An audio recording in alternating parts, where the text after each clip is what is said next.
and welcome back for this reopening of the academic years and the academic season and the Ciampi Chair talk. And it is a real pleasure to introduce Kiran, Klaus, Patel. We have been colleagues at the UI for quite a few years, and we share with many of you the interest in the topic of social justice that has been central in the work of Kiran Patel, and how justice, welfare states developed in Europe. Kiran studied history at the University of Freiburg and the Humboldt universities, and then he has been visiting several institutions, among which Sciences Po, and is now at the University of Munich after these experiences that we had together at the UI. And he has broadly published on issues that are very relevant for us as sociologists and political scientists, from the book on soldiers of labor, labor services in service in Nazi Germany and the New Deal in America, that he published with Cambridge University Press in 2005, to research on European integrations, agricultural politics, the United States and Germany during the 20th centuries, published by Cambridge University Press, and then several important books in more recent period on the European integrations, published with Cambridge in 2013, on the New Deal, a global history, published with Princeton, and the last one is, of maybe not the last, is Project Europe, a history, that is published by Cambridge University Press as well. He has been, he has won several prizes, and he has been an important contributor to several debates on the European integrations and on social justice. And I'm very pleased to give him the floor. Then we will have two discussants that I will, one doesn't need introductions, you know him very well, and the other one I will introduce after the talk. So thank you very much for this talk that you will offer to us today, and you have the floor.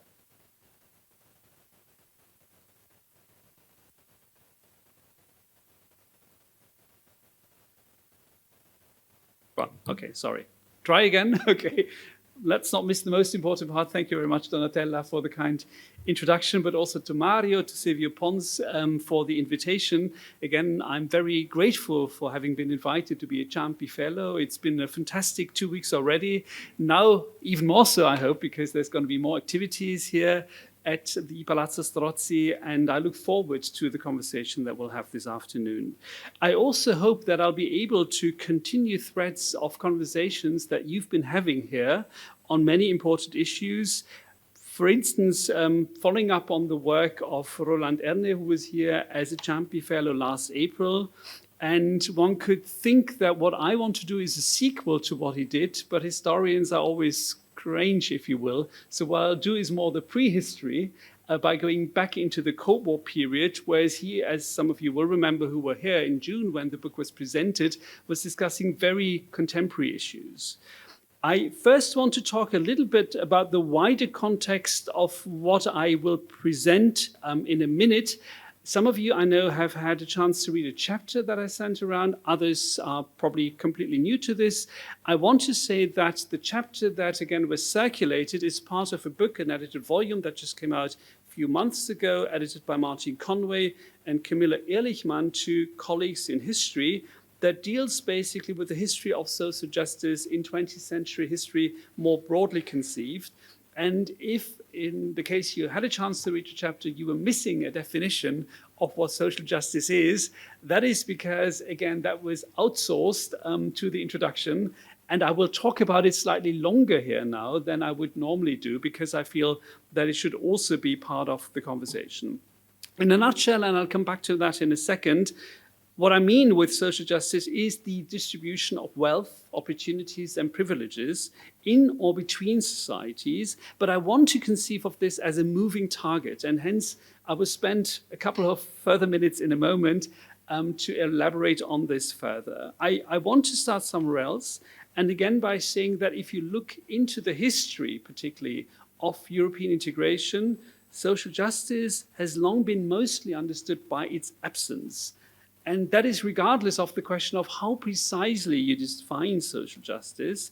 The question is that if it comes to material inequality of living standards, the rights of specific groups, the policies of public authorities, or the wider ethos of societies, then again, social justice has not been seen for the longest time as something where you need to consider the role of the European Union. I would argue that this has changed recently, also because our wider discussions are looking different to the way they did some 15, 20 years ago. If you think about the wider scheme, for instance, about recent successes of the past 20 years or so, and 15, of books like Thomas Piketty's Capital in the 21st Century, which of course also launched a bigger public debate again about social inequality. And of course, also wider developments against the backdrop of the global economic crisis, but also the pandemic have again increased the awareness of existing inequalities and triggered new discussions about them in states, but also when it comes to the measures that the European Union has taken in this context. So there is now a lot, of course, and again, Roland Ernest's book that I mentioned is just one example about today's European Union, about ongoing developments. But I would argue that there is much less about earlier stages in this conversation. And that has to do also with the state of the play in my own discipline in history, where I would want to argue that there is also wider trends that maybe help to explain this, whereby questions of social history, broadly conceived, have been moved a little bit to the margins over the past 20, 30 years, not least due to the cultural turn. Let's just use that as a catch-all phrase in this context, where then again social history has found it more difficult to acquire and gain attention from people. There are, of course, again, notable exceptions, not only when it comes to the EU, but rather the broader field. Let's, for instance, mention Pierre Rosa Valence, The Society of Equals. I always refer to the titles in English. Came out in English again with Cambridge after the original in French in 2013. Or Sam Moyne's Not Enough Human Rights in an Unequal World with Cambridge in 2018. So this is work that has brought in new perspectives and has also been, I think, interesting because, if you will, it has moved beyond older discussions and conceptualizations of social justice and inequality. So it's not just a quantitative evaluation of social cleavages, but it is a much more multifaceted approach to the question that also departs from rather static definitions of what social justice actually is. And that is exactly where we historians like to take pride in what we do in, again, making the picture more multifaceted and complex, and also moving beyond normative definitions, which is, again, something where disciplines also tend to differ. And in an interdisciplinary setting such as this, and again, I feel very privileged to have discussants and chairs also from these other disciplines, I think it's important to stress that point also. So let me, with that, kind of talk a little bit more in detail with what I mean and what we mean, for that matter, in that book when we talk about social justice. Starting point is that social justice has been a key concept since the 20th century. And if you just kind of reduce yourself to looking at English, it is a word of the 20th century, right? So if you look it up in Nangram View, for instance, it's a word that was basically inexistent in the English language prior to the 20th century. And in the 20th century, you can see it mobilized by societies and political regimes in Europe and beyond, across the board, basically, making their claims to provisions of social justice. And again, there we should not just think, and I find that quite important, of liberal democracies, where we would rather argue that communist regimes or state socialist countries were more importantly stressing that point than others, again, themselves as something where they felt they made the difference, but was also mobilized by their opponents. And therefore, there was always ongoing conversations on what the contents and also the expectations and the practices and impact of social justice policies actually were. Again, I think this is most clearly if you look at East and Central Europe, say, for instance, the 1970s and 80s, where, again, in the world of state socialism, the dissidents also had their own claims and also held the regimes on account with regard to what they did. Adam Michnik is, for instance, one who stressed after the collapse of communism that the revolt had been a revolt, and I quote him, against communism in the name of the egalitarian values espoused by communism. So social justice was one of its key ideas, according to him. So that is only to say and give you one example how important social justice has been in the 20th century, which also makes it problematic that a lot of historical research, also the big surveys, tend to ignore this as one of the kind of conflict territories, if you will, of 20th century history, where again, there were multiple approaches in this context from various perspectives. And by the way, not only socialist and liberal, but also conservative ideologists, which then often argued that it was all about a retention or a reinforcement of the vertical or natural hierarchies that they would argue in societies.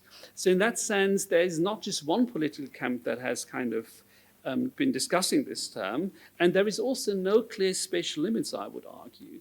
Social justice is often presented as universal or even as a global goal, but in many political ideologies in the 20th century, it is more than restricted to specific nations, states, peoples, and sometimes also ethnic or racial dimensions.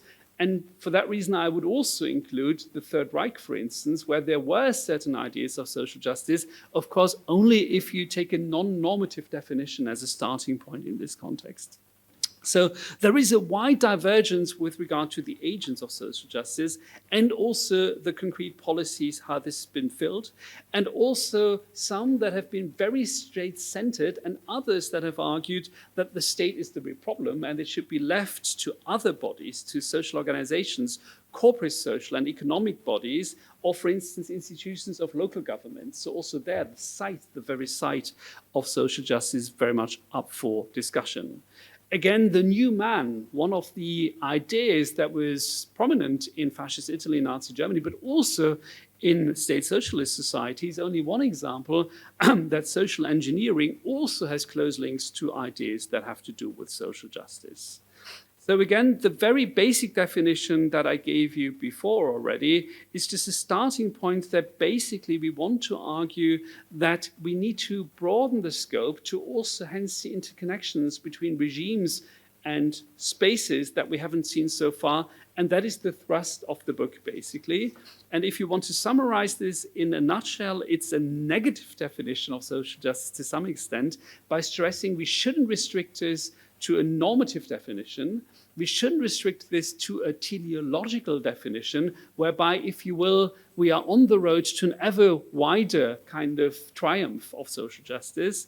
And also that, again, we need to do justice to the historical varieties of forms of, again, trying to think about the distribution of wealth, of opportunities and privileges in and between societies. So again, you could say it's almost inflationary, this definition, and I'm happy to also discuss that as a challenge if you want to during the Q&A. But I think it also has a heuristic value because it sees or helps us to connect different dots than we've tended to do for the longest time in 20th century European history. Now with that, let me move to the chapter and my main focus more specifically. Again, I hope this wasn't too abstract and general. Again, sorry, I glossed over this slide. Let me move to this one. This isn't completely new anymore. This I did a few weeks ago. But if you punch in social justice on the website of the European Union, there was then no hit at all. Now, I should say, the situation is completely different. If you do this, you will find one hit, where again it is mentioned amongst the aims of the European Union, which is also crazy if you mention something as an aim of the European Union, but then you don't have anything basically to chew on, to elaborate on. So in that sense, also the void dimension, that is something, again, I find interesting, is something that you see here. Again, I would argue that there is a story to be told. This is exactly what I want to focus on now. I will focus on the period of the Cold War. I was asked to do so by the editors of the book, and as a good citizen of edited volumes, I felt I should do so. But I'm sure that we'll come back to the more recent debates and questions of continuities and discontinuities during the Q&A.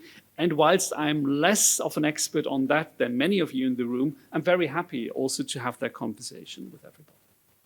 So again, the starting point, if you will, is this idea of a void. But of course, this is not my answer. Rather, I want to say that there is a hidden history, if you will, of social justice in European integration, that it did matter, and that, if you will, the cheese metaphor that I use in the chapter is quite helpful. So in Swiss cheese, again, apologies, I'm not using the Italian cosmos of cheese metaphors in this context.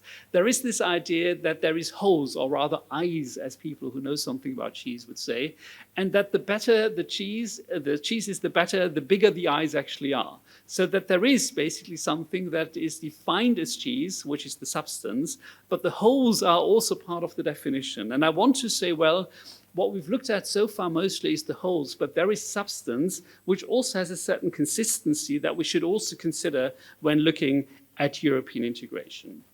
I want to argue then that it did matter basically in two ways, because there were select policies addressing issues of social justice, for instance, equal pay, and I'll come back to that in a moment, but also because overall policies of the European community, i.e. EC here as an acronym, not European Union, we're talking about the predecessors here, that had clear implications for questions of social justice. So again, I don't think we should only look at those policies that are targeting social justice issues, because that might easily lead to a distorted and triumphalist view. We should look at all of this in order to do justice to the whole issue. And then in the other part of the paper, again, I will unfold two phases, 1950s to 70s. This is, again, the hobby horse of historians who like chronologies, and stress that the logic of the common market was really very important during this first phase, during the Cold War. And then there was, I argue, a second phase from the 70s into the 80s, where you did see a discrete expansion of EC activities in this field that, again, I do find very important, because there is also wider implications of what it tells us about the state of European integration. Now, you could argue that this is a rather Whiggish argument that I'm presenting here, but I do think that even if you think, well, there is more cheese in the presentation than there should be, we need to understand what had been going on during this period to also have a more informed discussion about the changes of the past 10 or 20 years. So in that sense, I don't see this as a, again, triumphalist, a Whiggish kind of presentation or something that wants to celebrate the European Union, but rather also see the challenges that went along with what was at stake here. Now, I also want to say something about the conceptual implications about all this. Again, I think that a lot of the literature that deals with social justice has been rather state-centric, right? And also has been hinging on forms of methodological nationalism, i.e. that if you take these two terms and take them apart a little bit, that firstly, states are the main sites and often also seen as the main actors when it comes to question of social justice. Now, the very nature of the chapter that I authored here, the presentation that I want to give today, is of course to challenge that assumption and argue that in post-45 Europe, there were other actors too, including, not exclusively of course, the European communities that also played a vital role in this context. And that also, if you talk about the methodological nationalism, what we've tended to highlight is the dimension of redistribution, right? Because that is often mostly associated with social justice issues. And I would also argue there that this is very much because of state-centric discussions that we've had. And it makes sense to widen the canvas also in that dimension and also consider other forms of policymaking, not just other sites and arenas, when it comes to questions of social justice. So hence the cheese. I will talk about the eyes, the holes, but I also try to talk about the substance all around them. And with that, I would already like to come to the first phase that I want to discuss with you, the period from the 1950s to the 1970s. And again, here at the Scuola, I'm sure that you will have your basic framework of EU history in place, basically, so that I don't have to mention the wider history of integration too much, but I'll come to a few things while I go. Firstly, my main argument is that social justice was there from the outset, but it remained a rather implicit approach, that it was mostly following the logic of the market, seeking social and societal progress through economic cooperation and not through redistributive social policies, with some exceptions, I should say. Including the European coal and steel community. You will remember that is, in an institutional sense, the very starting point of the process that has led to today's European Union, where in that original treaty from 1951, the Paris Treaty, you also had stipulations about improving health and safety standards. And also you had a housing program, which also had clear social justice implications. But you didn't have, again, let me just stress that, clear dimensions of redistribution.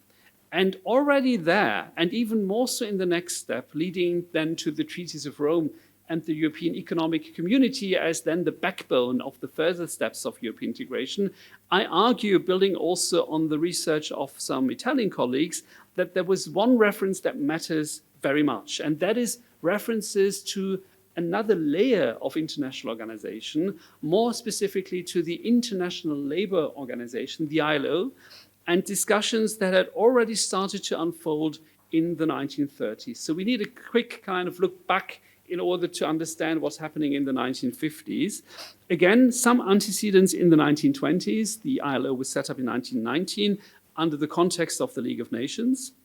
And particularly, again, since the 1930s, when there was a lot of US influence to the policymaking and the ideas floated around in the ILO, there was this idea in the context of what Charlie Mayer, Harvard historian, has called the politics of productivity.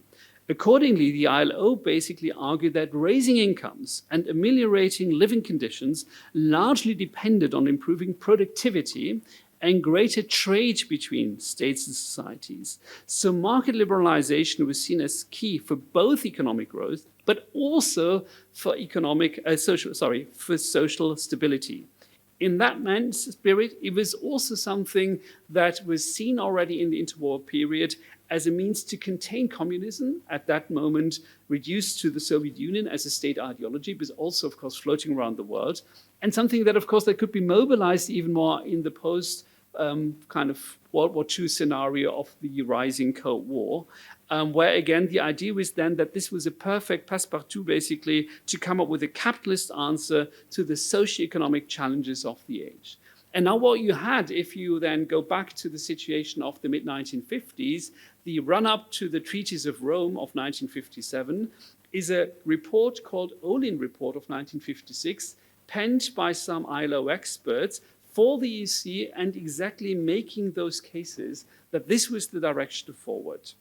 So the means to achieve social justice were the establishment of comparable and competitive unit labor costs, i.e. the average cost of labor unit per output produced, and that was seen as more important than direct harmonization of social standards amongst the original 6 member states.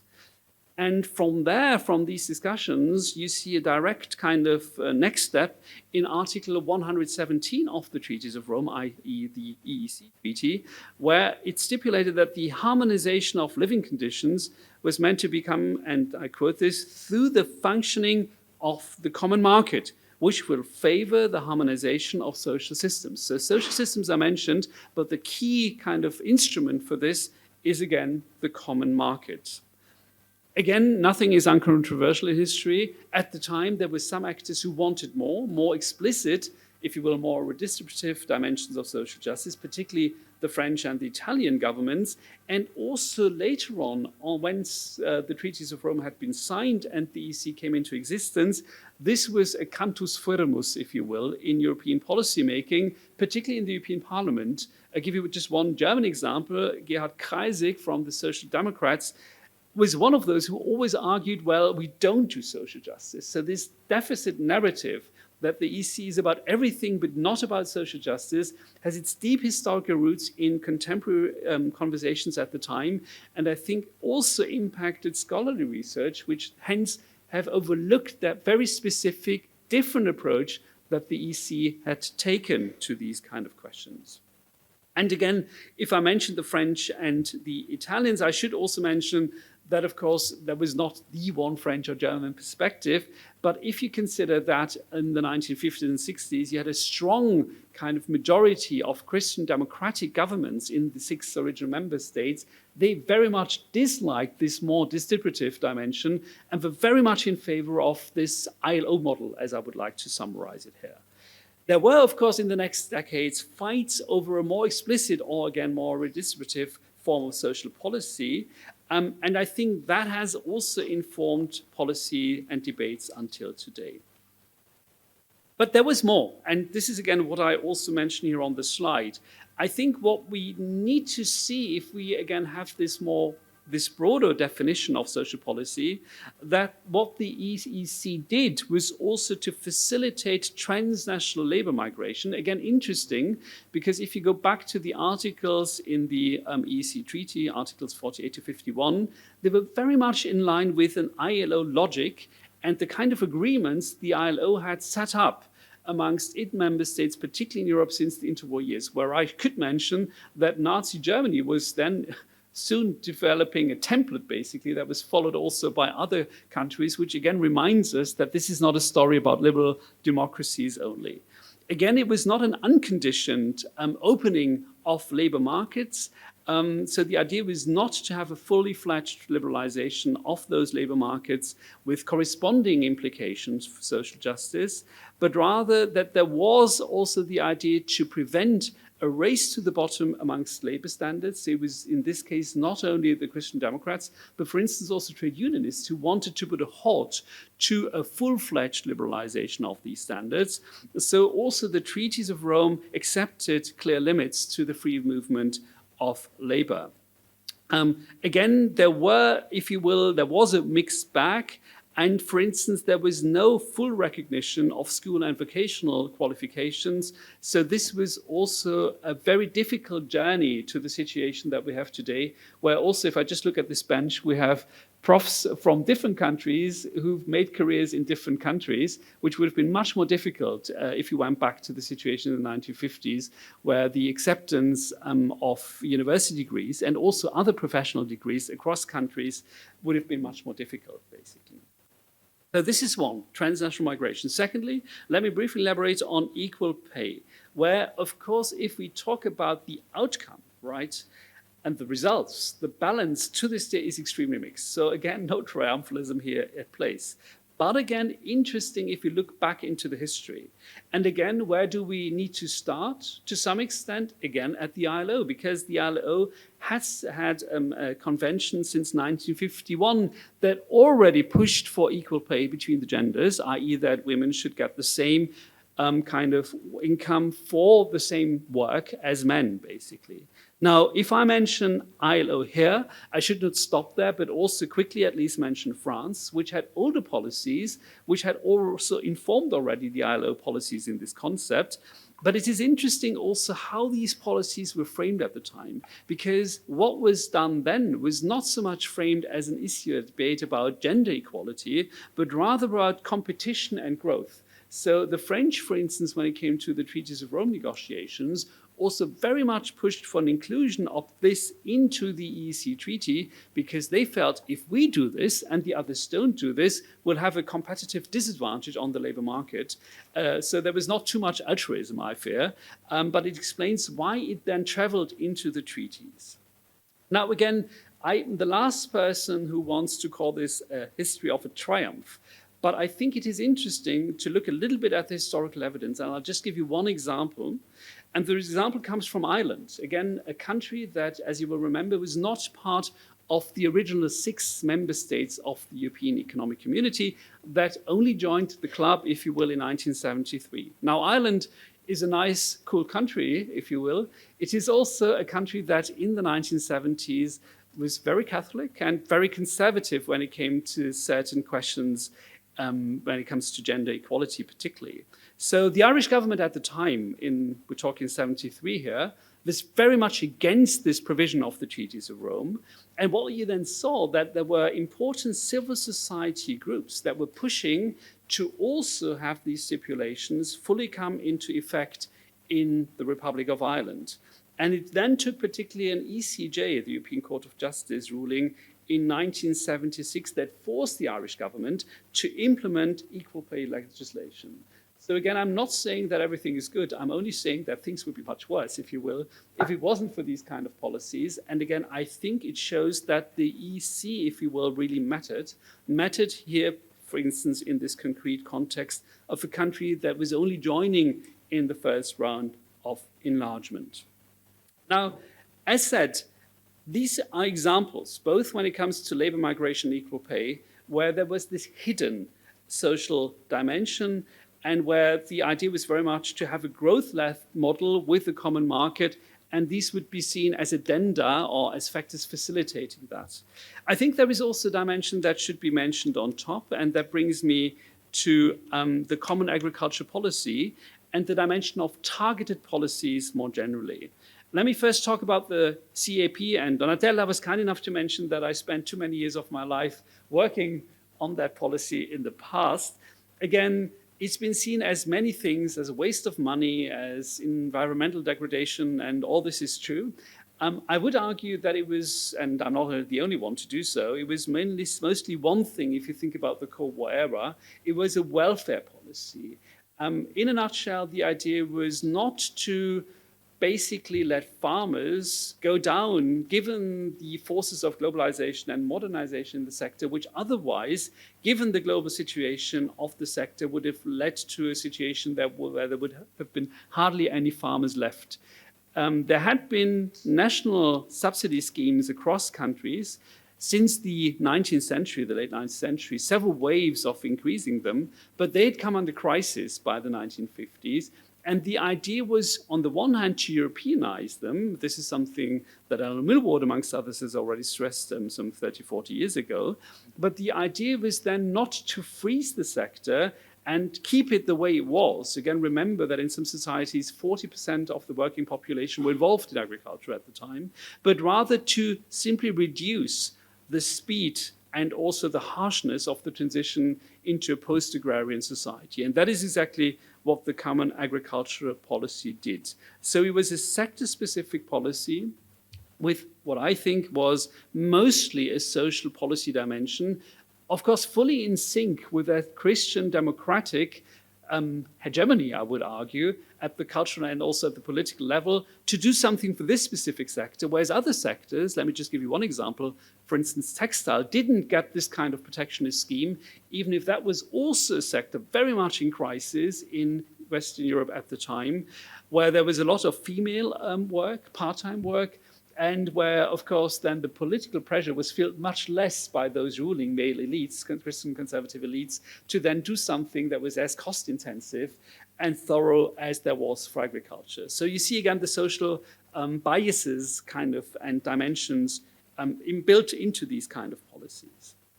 Let me fast forward into the next period already and talk a little bit about the 1970s and 80s, where I would argue what you see is a discrete expansion of EC activism in this field. Again, let me remind you briefly, you know, all aware of this, I just need to mention it, that it's again on kind of part of the conversation here, that we have a very different historical context. This is after the Trente Glorieuses, these 30 post-war boom years, where again, the situation in Western European countries looks fundamentally different, and where social issues also gain new traction, also against the backdrop of social democratic policies and politicians, often then now being part of governments across the member states, and other factors that really complicate the history of that story.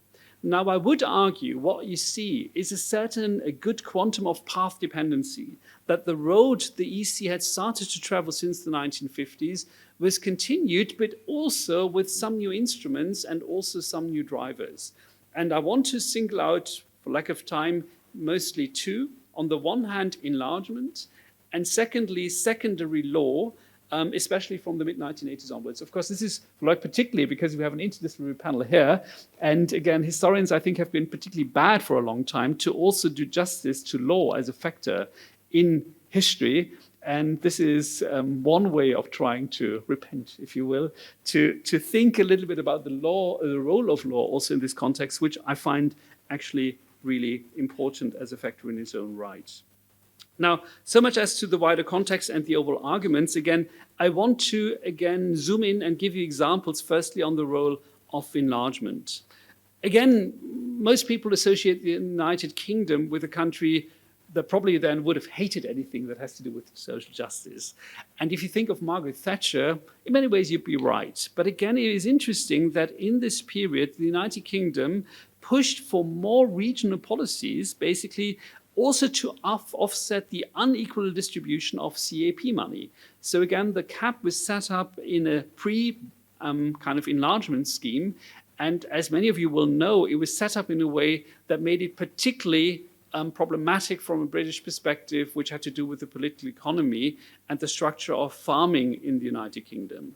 But the idea was not simply to cut back on the cap, that is also something the British wanted, but also to have other means and monies then flow into the island and hence go for more regional policy, which only means that enlargement, and even enlargement by taking the Brits in, was not just a challenge and led to a crisis of existing form of policies that had been set up already under the umbrellas of the Treaties of Rome. Secondly, as an example, and at least, and probably even much more importantly, I would argue that the southern enlargements of the 1980s, remember this is 1981 Greece and then 1986 Spain and Portugal, also helped to stabilize certain policies, and particularly, again, the common agriculture policy, which was, of course, an important policy at the time. Remember, this is the period where the percentage of cap money of the overall budget of the European Union goes up to 70% and more. So in that sense, it's not just a sideshow as we tend to think today, and even that is wrong for today, I would argue. So this is really something very meaningful, something very important that the European community is actually doing.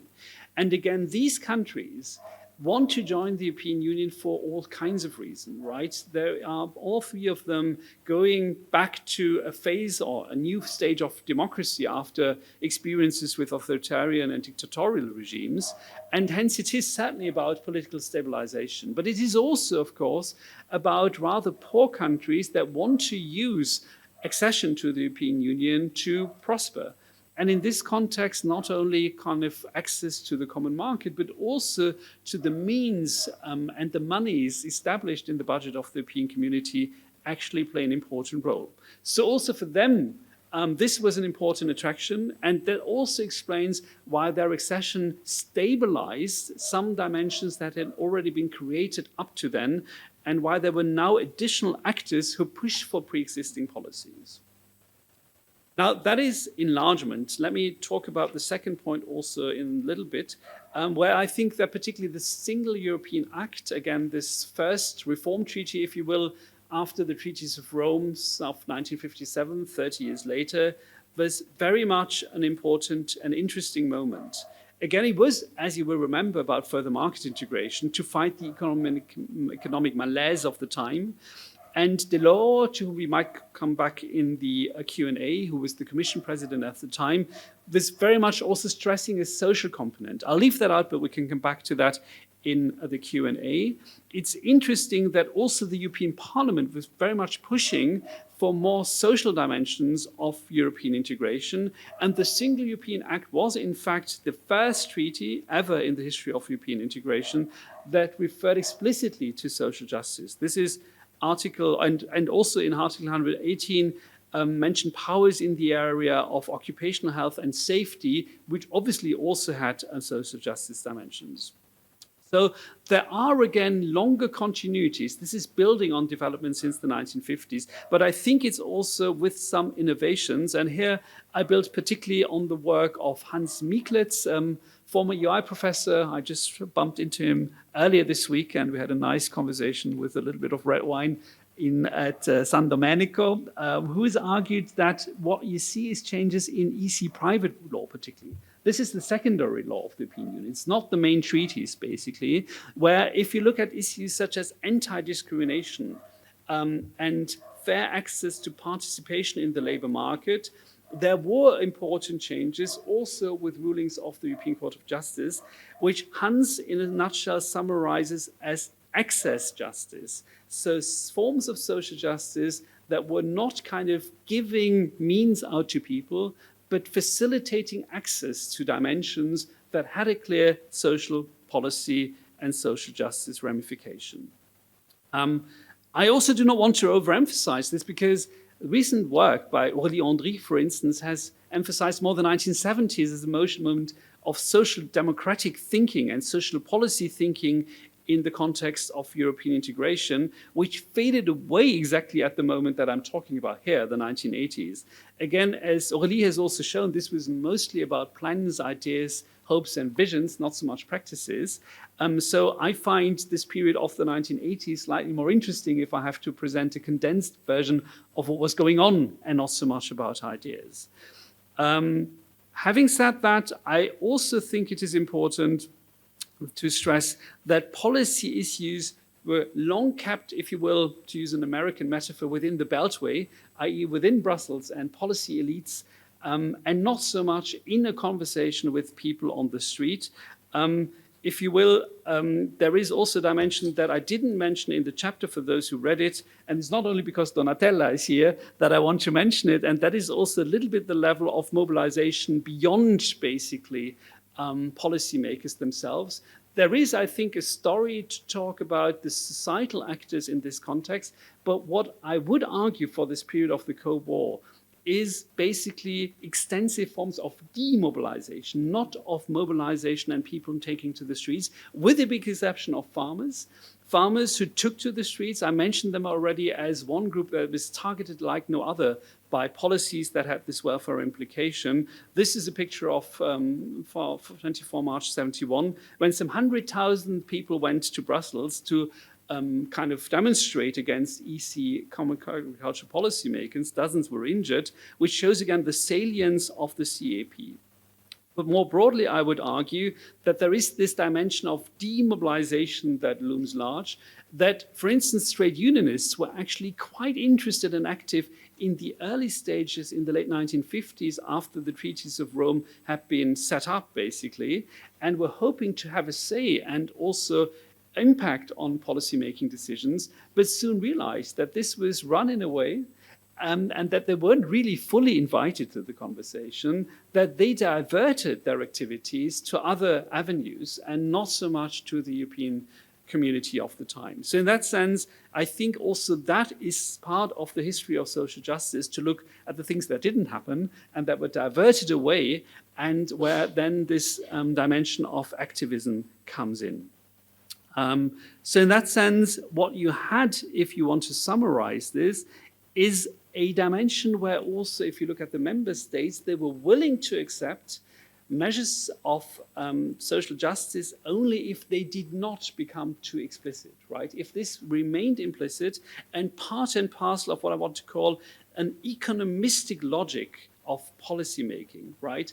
Where the idea was that we don't interfere too much with national sovereignty. We do technical small things which are for the good of everybody, and that basically facilitate the creation of a well-informed, dynamic, flexible, and mobile homo economicus. That was the idea. That was the leitmotif, if you will, that was seen also as unintrusive enough that it was then accepted by member states, which also explains why, with the CAP as one of the few examples, regional policies and so on top, a lot of what the EC did that was on social justice was what Fritz Scharf would call negative integration, right? Doing away with barriers, but not positive in his parlance, policy building, basically.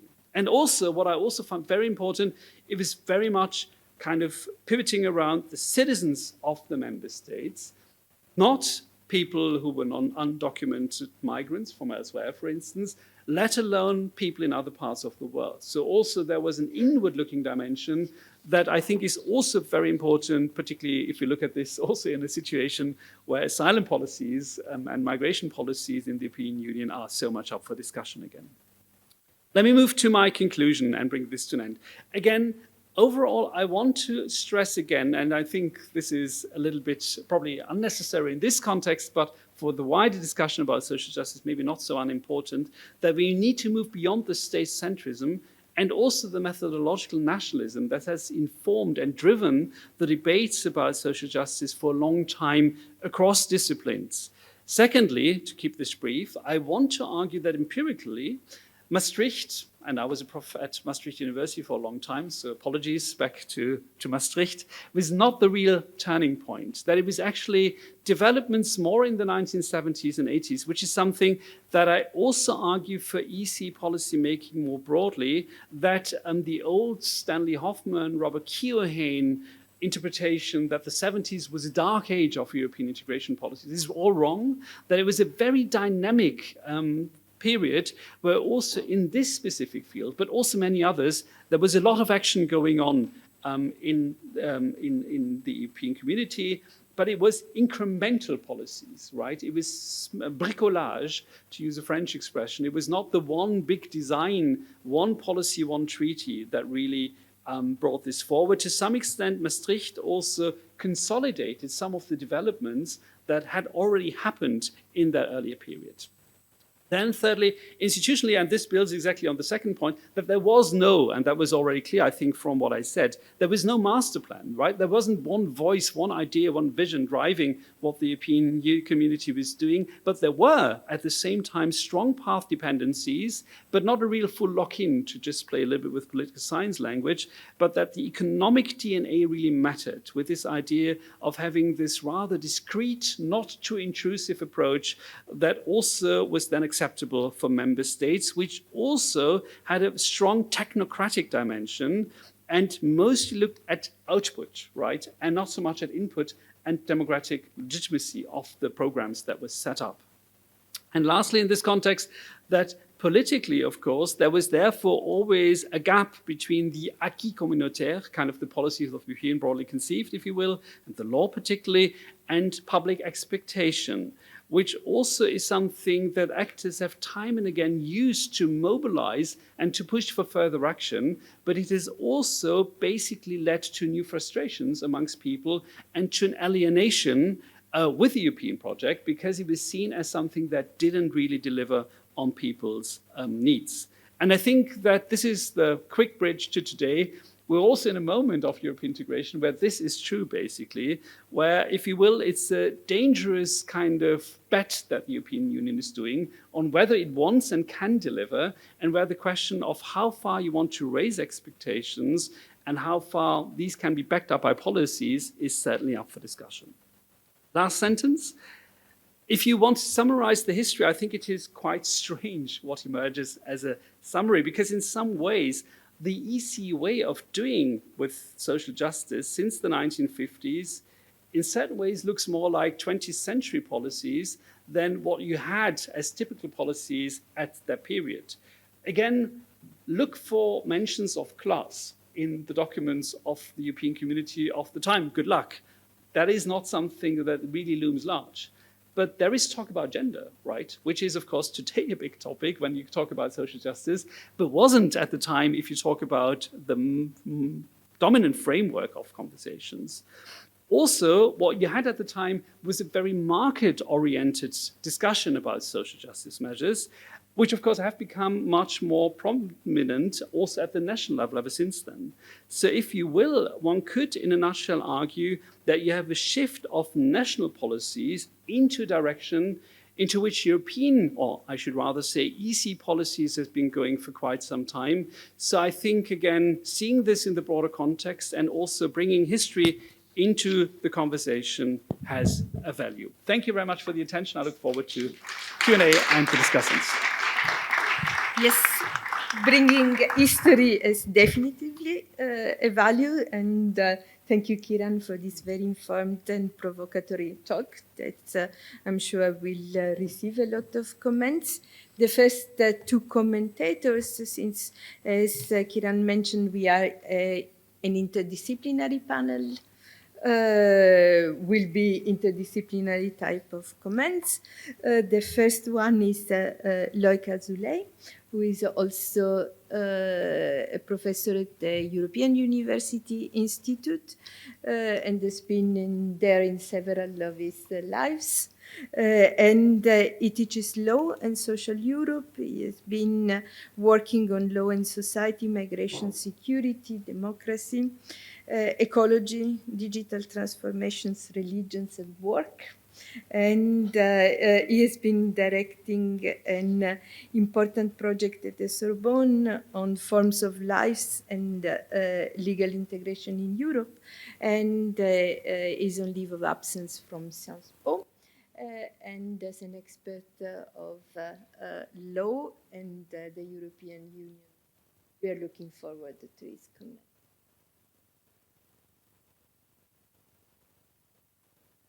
Okay, thank you very much, Donatella. Thank you for these invitations to the Scuola Normale, and I'm very delighted to be with you today and to have the opportunity to discuss Kiran's paper. I will try to keep it short as possible. The chapter is rich, broad, wide and encompassing, and I will be broad too in my remarks, perhaps too broad and too abstract, which I see as a problem when discussing social issues, where I think the everyday experiences of injustice matter, but I'll try to integrate that in my remarks. Also, I also think, like you, Kiran, that, may I say that as a preliminary note, I also think that it's an important conversation to be had about social justice in today's Europe. And after the announcement yesterday, you may have seen that the announcement of the new composition of the new commission, which may be called geopolitical or whatever, but certainly not social. Even though we may see the transformation of the EU into a redistributive entity. I mean, if the Draghi's report is taken seriously, we may see that, huge financial investment and redistributions. But the thing is that I don't see, and that might be a point of discussion, I don't see social justice as being reducible to distribution of wealth. I think there is much more in it, especially the need to provide for a dignified condition of existence for Europeans, attending social injustices relating to work, relating to social reproduction issues. There is much in my concept of social justice than just distribution and redistributions. But we may well discuss this. Now, in the chapter, Kiran makes a broad and powerful argument, nicely reflected in the title of the chapter, that the history of European integration should bridge the void, as he said, meaning the absence of the social in our historical account of integrations. And this argument, Kiran, reminds me Michel Foucault's famous quote about philosophy. You may remember that. The work of philosophy, I quote, "The work of philosophy is not to reveal what is hidden, but rather to make us see what is already visible, but so closely tied to us," and Foucault means tied to our way of seeing, tied to our way of framing things, that we fail to perceive it.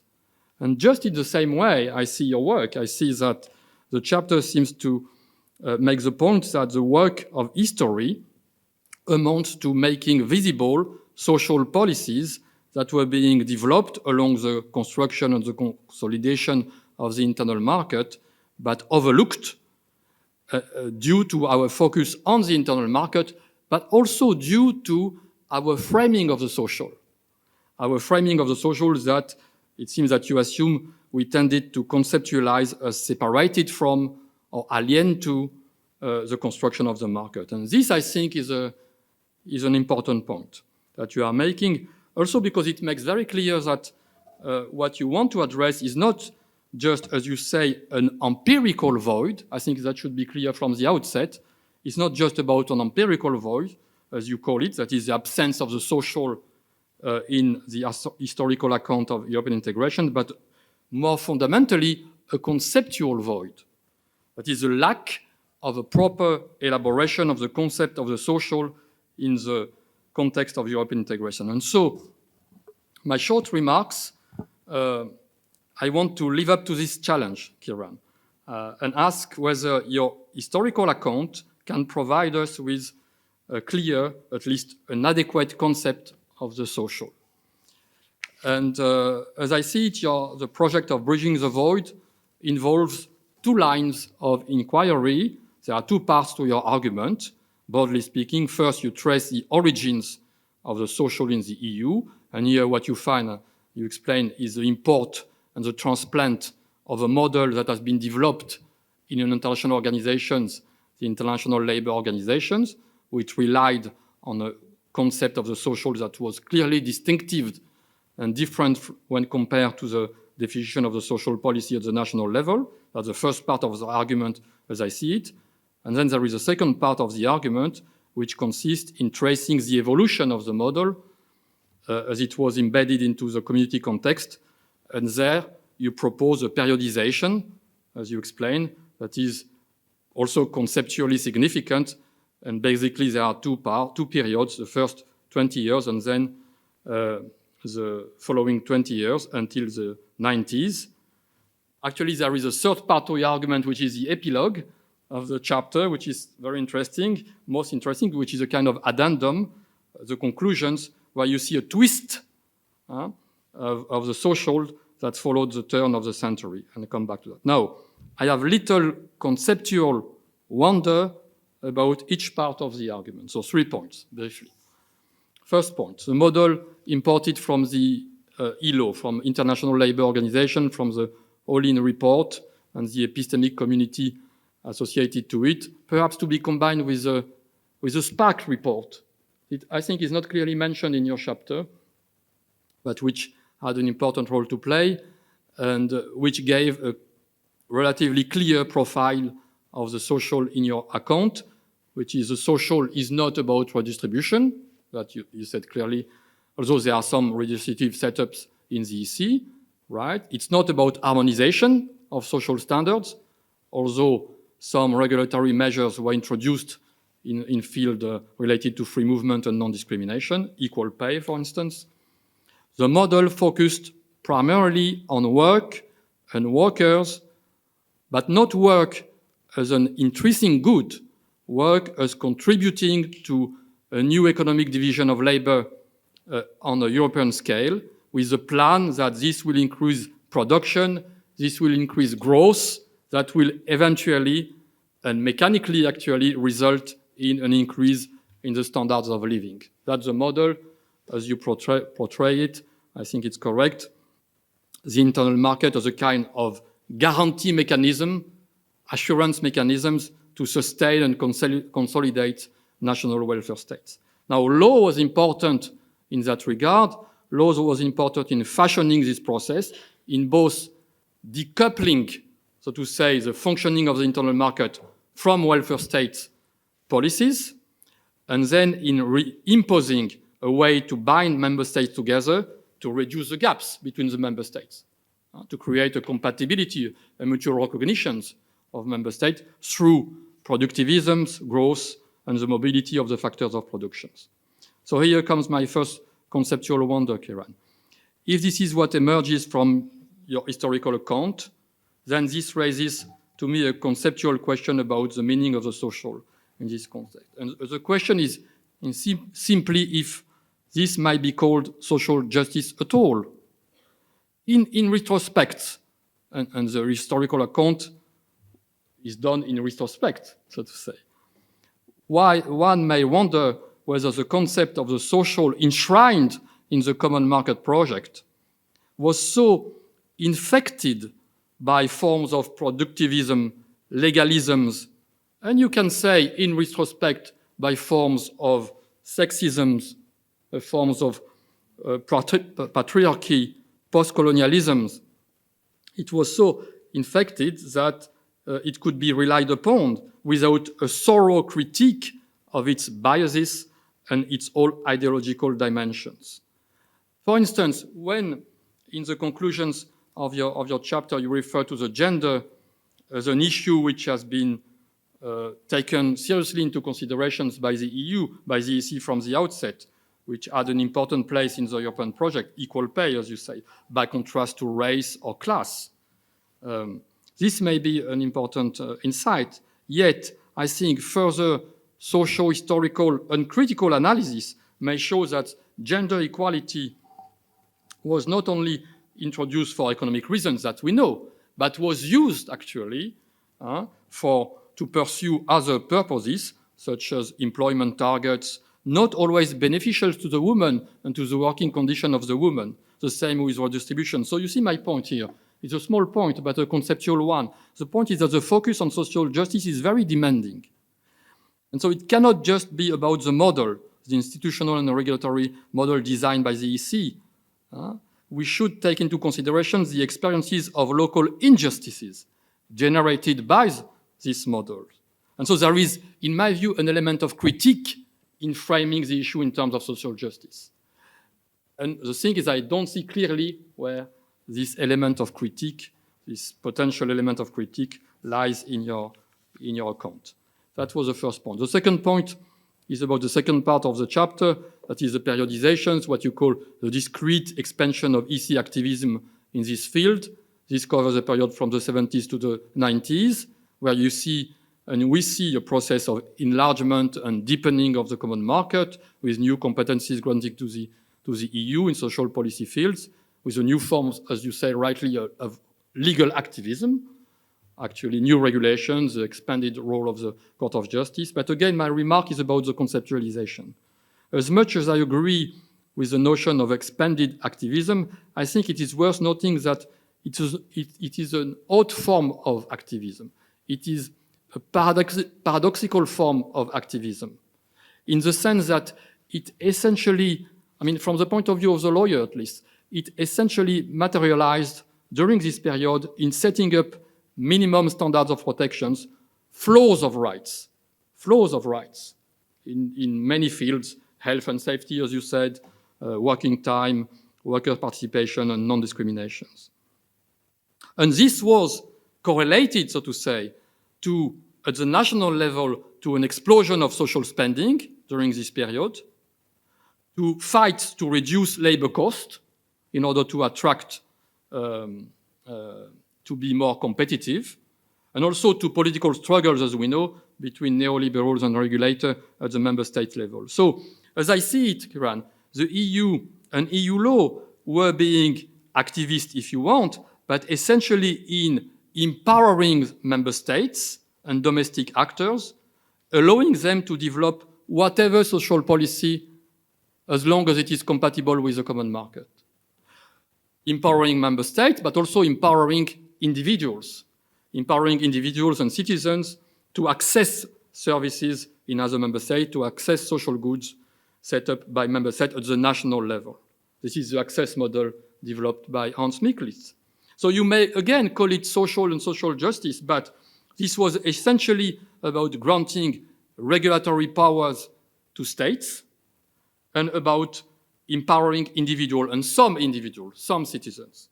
So this is a very peculiar, particular, and rather thin, I would say, concept of the social that we have here, that is blind to, that leaves aside social movements, of course, social groups, vulnerable groups in society, and you alluded to that in your presentations.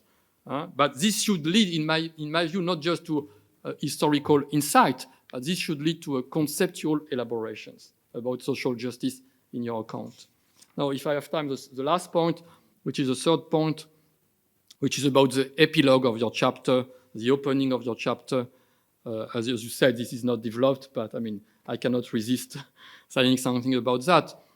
You offer some thought on the follow-up that you see, I quote, as a new twist. So maybe not a turning point, but there is a new twist following Maastricht, at least at first glance, you write. Now, it's a pity that you stop here, because in my view, it would be most interesting to historically investigate on this period.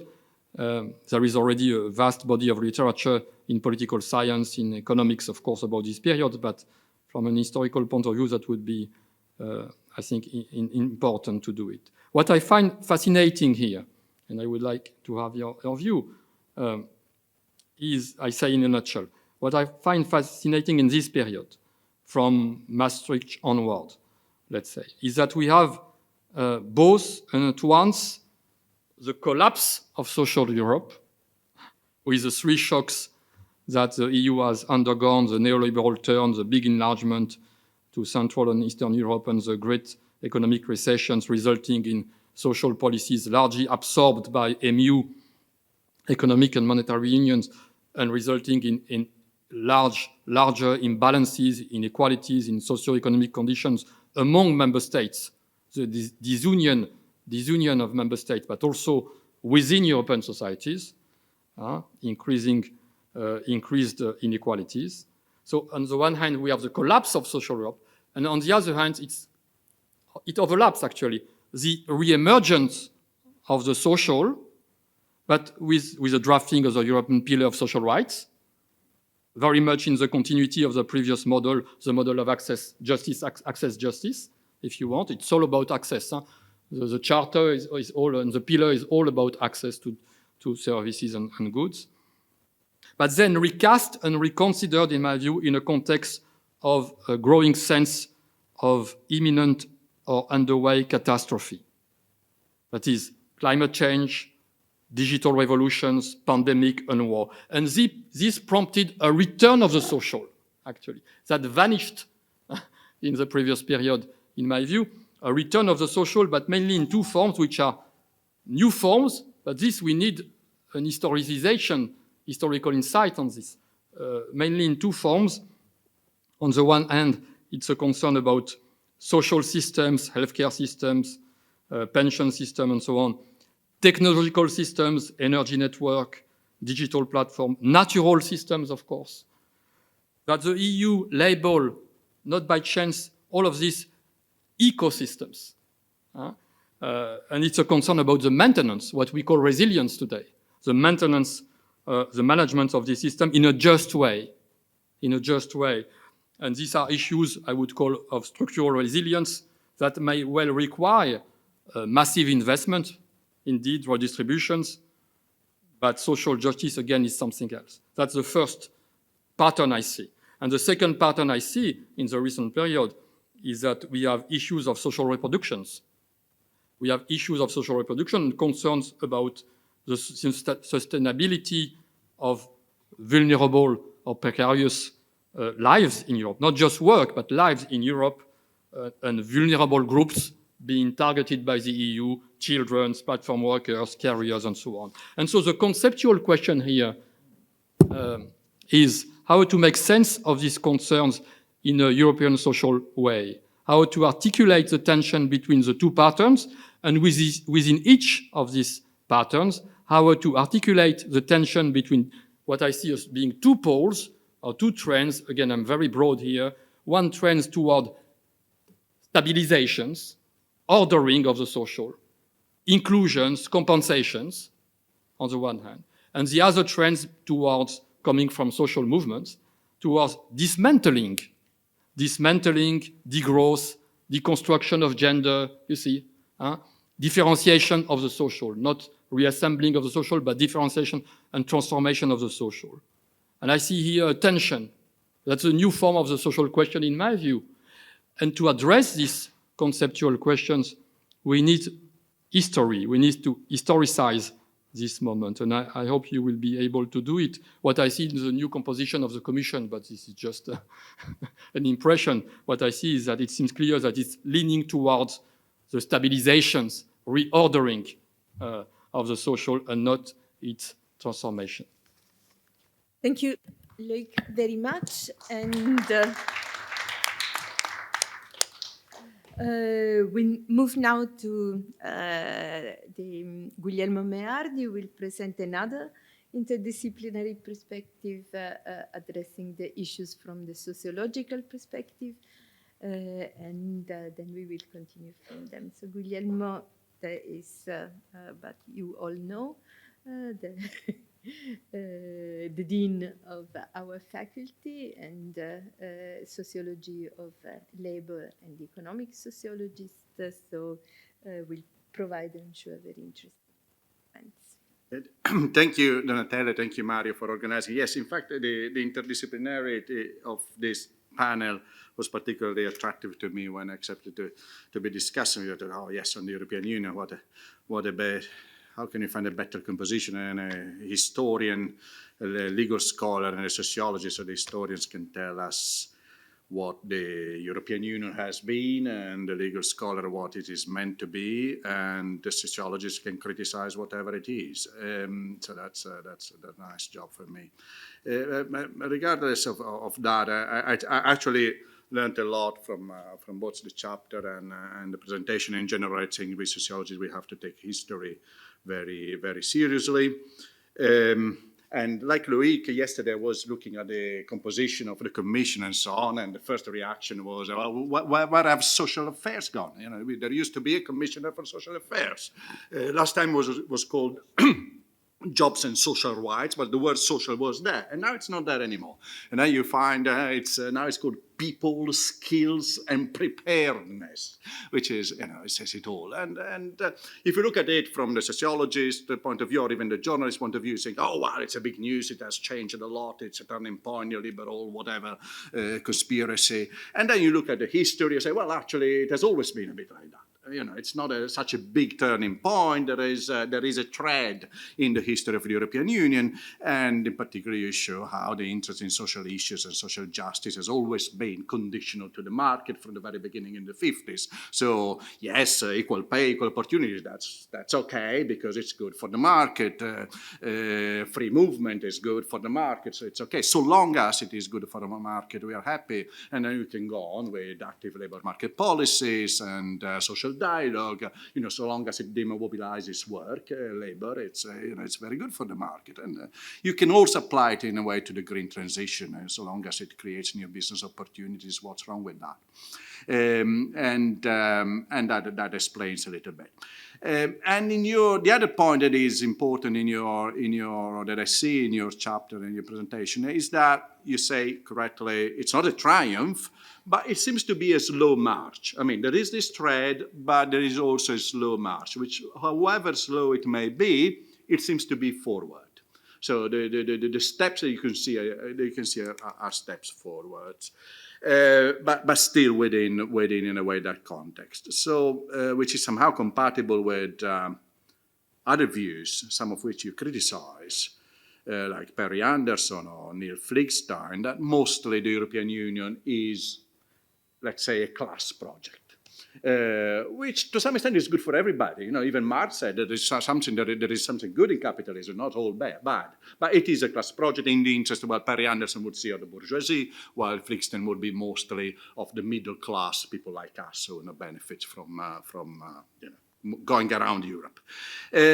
My questions on this, I have a few shorter questions about how this trend, this slow incremental, you used the incremental word, incremental slow march is fits with everything. First on the definitions and the concepts, something Loïc already said, but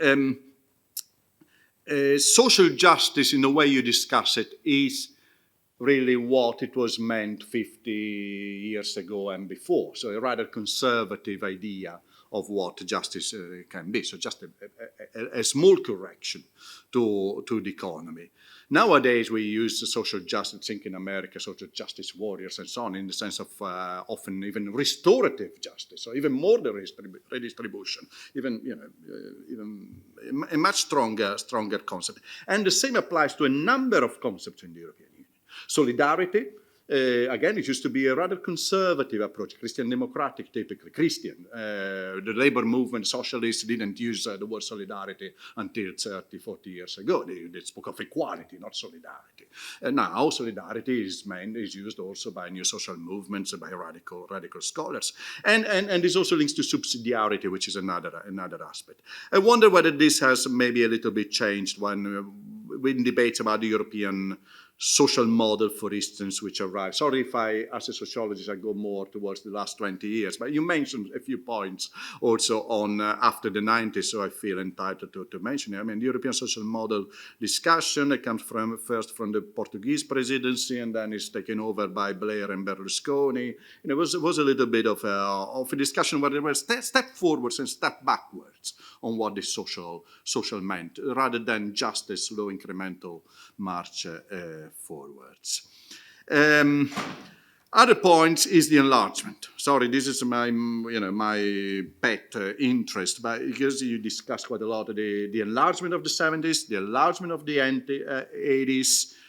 I ask you, well, what about the enlargement of the 2000s? That didn't seem to have such a good effect on social issues. It may have some other good effects on other things, but on the social dimension, it was 10 years of stalling.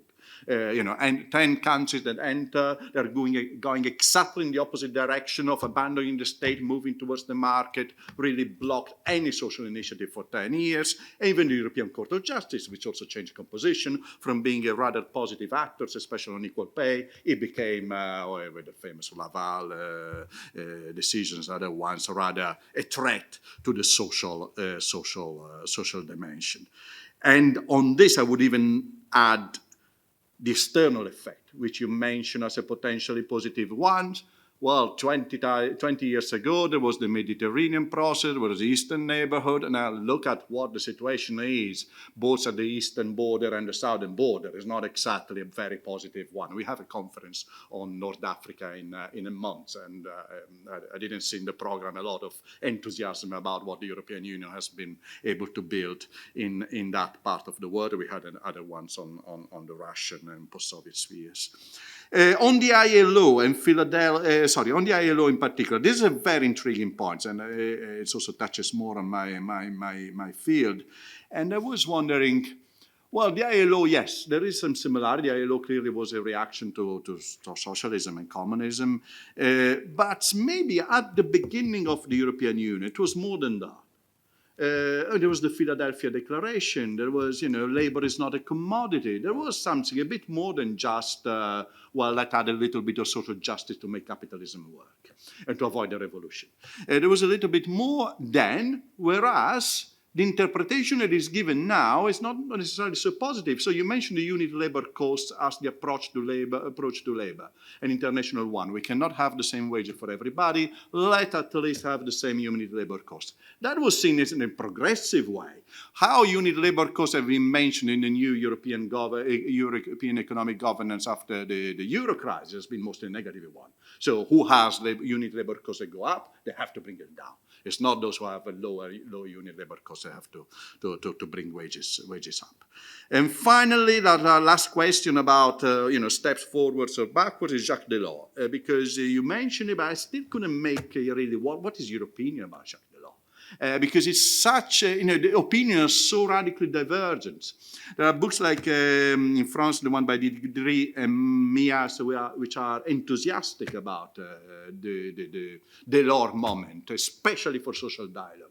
What a great thing. If only he had been listened to, we would live in such a fantastic world. And there are Bruno Mabel, also French, so people who clearly also have their own political issues within France, and that thinks that basically Delors is the worst of the worst.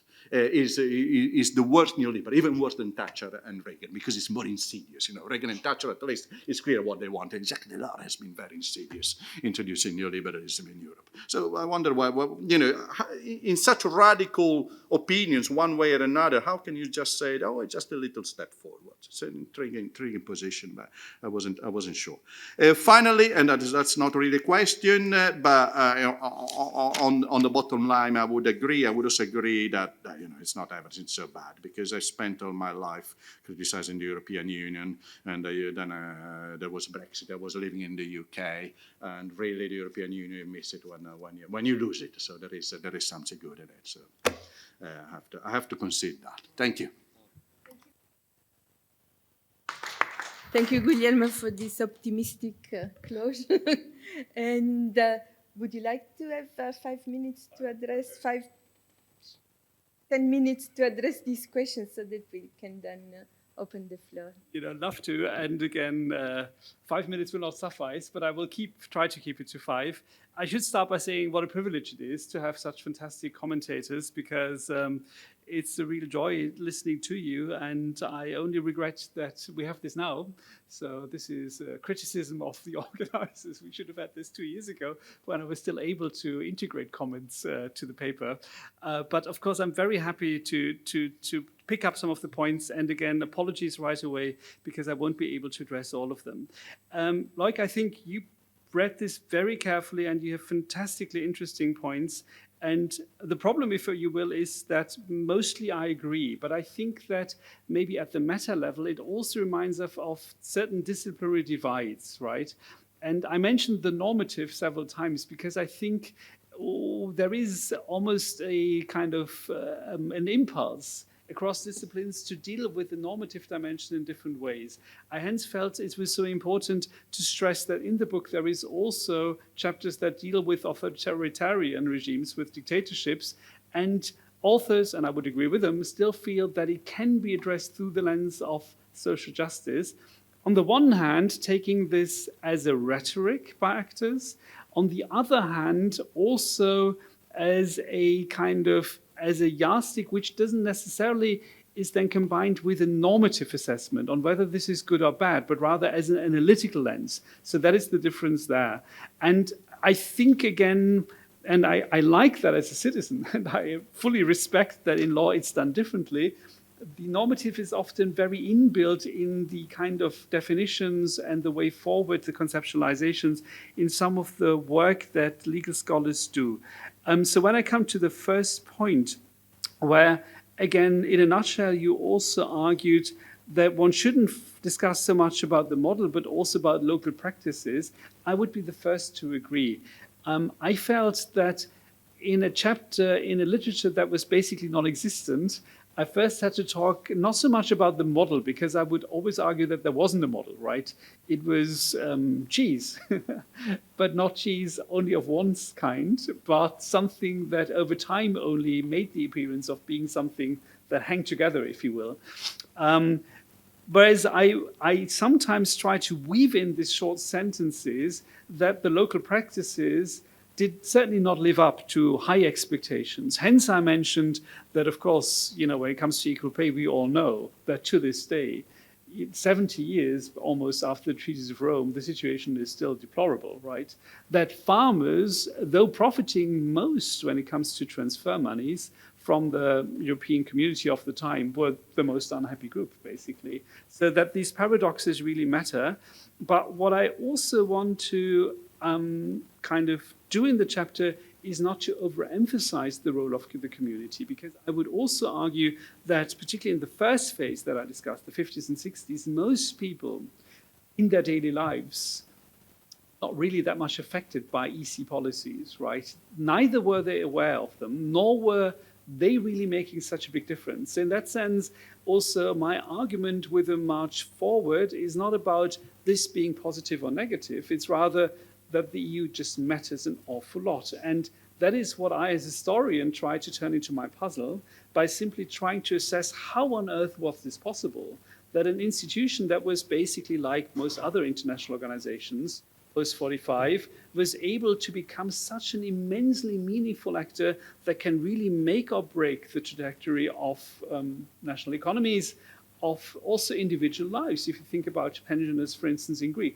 in 2010, just to give you one concrete example. So in that sense, I felt that 20 pages are right, so I should on the one hand first establish again that there is cheese, and secondly also not overemphasize the role of the community, which of course helps me to address already the third point that you made, that what I also said towards the end of the presentation, I think there is also the danger of over-promising in the European.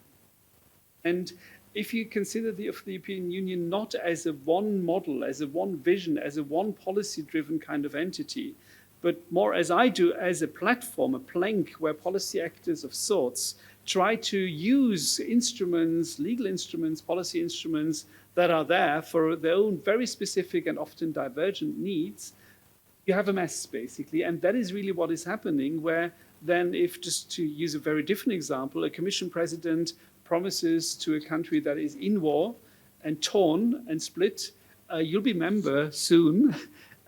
You have a dimension of promising a lot, basically, where you wonder if that is realistic. And I think on social policy issues, you have similar dynamics.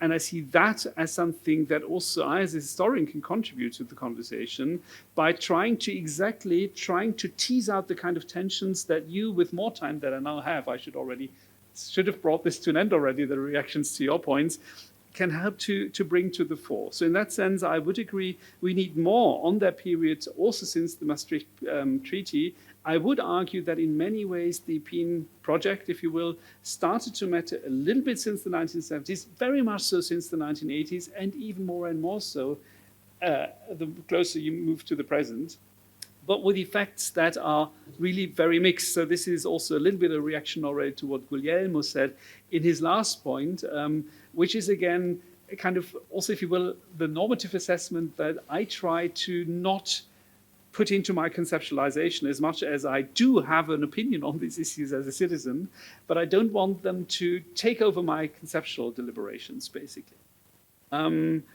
Look, I think I apologize because there was so much more in your comments, but if I want to stick a little bit to what Donatella has given me as time, then I should end here. Guglielmo, the other points, old definition. Again, I want to make a difference between my definition as a scholar and the definition of actors at the time. So I would fully agree that it was a very old definition that was dominant for a long period in European integration. I would argue that my definition is so open that it can encompass many things. And I would not also want to restrict it to a snapshot 2024 definition, because I'm sure that in 10 years from now, concerns that we don't have on our agenda as social justice issues will also come on our agenda. So in that sense, I want to see this as a moving target where I then try to understand the dominant and the suppressed logics, basically, and understand why they kind of were playing out in that way and how change to some extent was possible, but also this good quantum of path dependency. So again, I was mentioning or using the term Whiggish myself because rereading my own chapter, I felt one could almost read this as a justification of EU policymaking. And that, to be honest, is the last I want to do. I want to explain what we have, but I don't want to celebrate it, basically. On enlargement, I would also agree with you. Again, of course, I left out the 2000s enlargements, 4, 7, and so on, only because also there I'm happy to blame the editors. I wanted to do slightly more on the more recent period because I also feel there is so much more cheese, to go back to my metaphor, in more recent years, that to restrict this to the Cold War period is a bit of a pity, but they were rather clear in what they wanted from me. But I would again argue that, yes, on the one hand, you're absolutely right, that there were kind of a lot of blockages and kind of initiatives that were not taken and lack of development. But again, particularly if you assess this from a normative perspective, that probably you and I would share, right? But that I would not want to import into my analytical framework. So if there is a very neoliberal take, right, I would always argue it affects social justice issues very much, right? Again, probably in a way that you and I would agree we don't like, but it is affecting social justice. Hence, social justice can become an analytical lens to also shed new light on this. And this, I think, really goes back to the first point of Loïc's intervention also in this context. So in that sense, there is exactly a lot to be talked about for the enlargement periods, because there were also certain path dependencies, because also those countries like the CAP, right? Despite all the imbalances, despite all the detrimental economic, environmental dimensions and so on, but other dimensions were not foregrounded, which probably would have deserved so much more importance. Again, also with the external effects, I would fully agree with you that when you look at third states, right, and I try to mention this briefly also in the presentation, both when it comes to non-citizens living in the states of the European Union, as well as also other effects, the balance sheet is rather problematic if you want to summarize this from a normative point of view. And also the whole discussion about supply chains and kind of the new directives, the fantastic German role in that over the past 2 years would be wonderful examples on the problematic dimensions, where again the logic of the market has often been reaffirmed, instead of kind of also emphasizing the role of very vulnerable working populations in non-member states. The very fact that, and that I think is a parallel, if you will, the social is rather invisible in the new commission, has a parallel with the environment, right? I think it's 3 commissioners, but the question is who is in charge, right? And whether there isn't also dissipation of the environmental concern that a certain commission president last time around in 19 said that was her her one main priority, where I always felt she's opportunistic enough that if the next crisis comes, it will go out of the window. And this is exactly what we see happening. So in that sense, also there, I see a very mixed balance sheet. Again, to keep the short, 2 quick points. Delors, again, the question is talk or walk, if you will, right? Aurélie Andry, I think in her work correctly stresses that if you talk about the moment when there was the broadest and maybe most fascinating discussion about social Europe is not actually the period of Delors, but rather the 1970s, where there was a whole, a mushrooming of interesting ideas to beef up that dimension in interesting ways. Again, Social Europe, Road Not Taken, that is the title of a 22, I think, book, summarizes that this is very much about the realm of the possible and the realm of discourse, less the realm of practices. And also here for kind of constraints of space, I had to reduce myself more to the practices. And again, we all know that Delors, as a French socialist, had hoped for more social Europe but I think he, in the end, also was willing to prioritize what was feasible, if you will, against the role of the member states. And that was very much in sync with that access justice and the continuation of policies that had already started to unfold along the market lines earlier. Final word, ILO. Again, also the ILO, I don't want to essentialize, if you will, i.e. reduce it to one position only. And I think the ILO already of the 1920s, with a much stronger French accent, is very different to the ILO of the 1930s with a much more American accent. And having worked long and a lot on New Deal policies and also their transnational roles, I would agree that it was one specific reading, I should say, of what the ILO had done that then came to inform the EEC. Right? It wasn't the whole richness of ILO experiences, but that was then appropriated and then one new specific framework where I think it is a reminder that we shouldn't see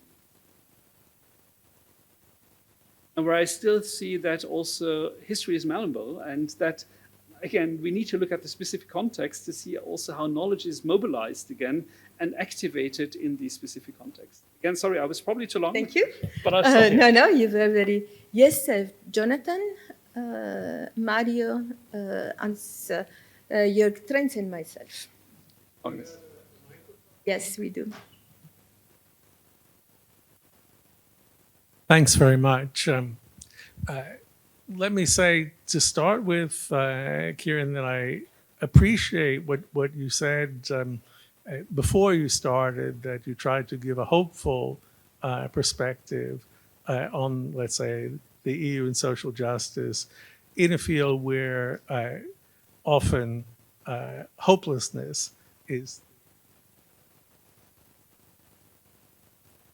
That said, as somebody who started out as a historian, then became a comparative industrial relations and social welfare scholar, and now would see myself as a political scientist working on European integration and governance, I've been really following the debate about social Europe, let's say, since the mid-90s. So something that strikes me is that, in a way, I would say what your analysis is pushing on an open door. If I think about the important works done by social scientists and lawyers from a historical perspective, their view would not be very different from what you have said. I mean, I think of, for example, Maurizio Ferreira's The Boundaries of Welfare, which you don't cite, and which exactly starts with the idea of Olin report and also the Spock report that Loïc mentioned as the kind of initial framing for the social dimension of the EU. I think the Spock report is important because it has this idea of a division of labor between the European level and the national welfare states, which casts the growth-oriented model in a, I would say, an even more positive, or at least pro-social idea, direction. I mean, similarly, the arguments about farmers on welfare, about about cohesion policy, about the seminal role of the court building on the a treaty article. I would have said these were the bread and butter of the narrative of social Europe as I learned about it and early thousands. And you could find it again in a slightly different kind of form. Boney's book, Social Rights and Market Freedom, perspective, which pages on the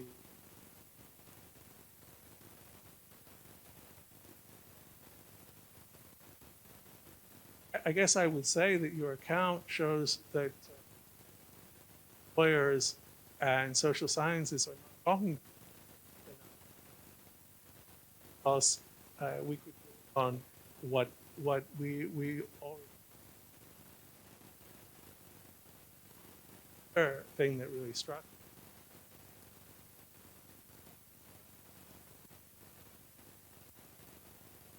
Better now in terms of the constraint. Cold War is how to make thousands, how much it builds on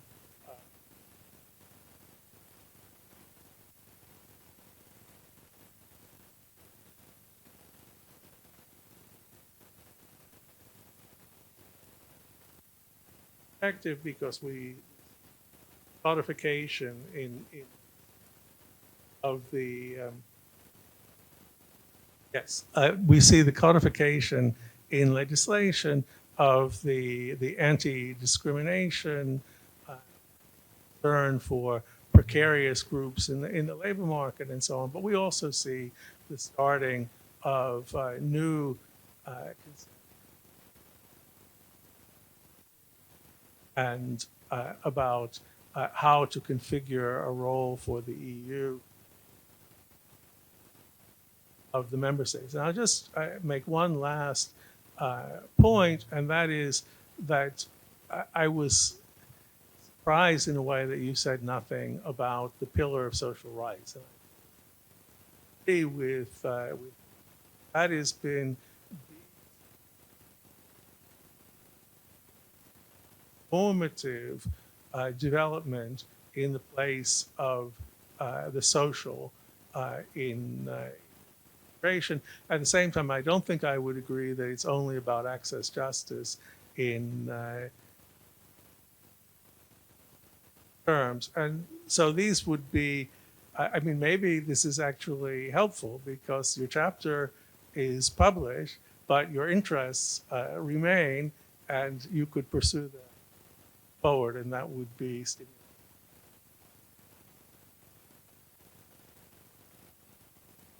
Thank you all for this very interesting opening up discussion. I pick one point.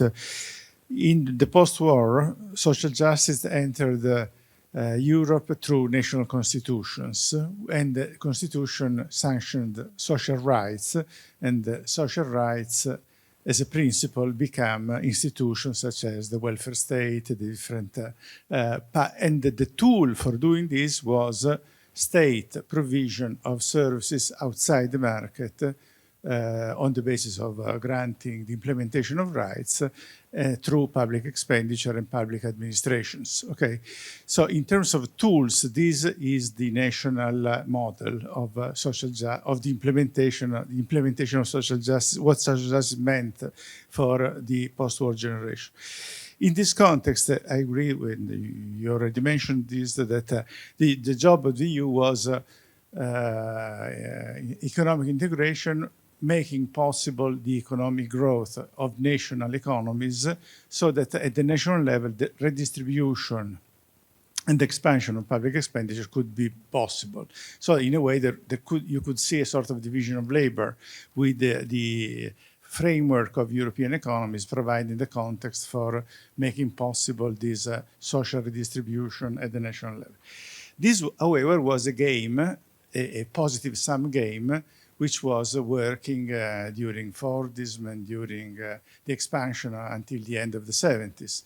So my question is, do you see a turning point with the neoliberalism as a model in the end? And do you see a turning point with the decline of European economies? Now we are facing, there is an overlapping of turning points. The neoliberal solution, the Maastricht Treaty and the European monetary integration, which puts constraints of public expenditure. In other words, prevents the process at the national level that was made possible before, and the decline of public expenditure as a share of GDP in many countries, and especially social expenditure. And so in a way, the European decline means that the European framework is not really pushing the possibilities for greater social justice, but is really constraining and squeezing, in the name of competitiveness, as you said, the need for lowering labor cost, precarizing employment, and so on.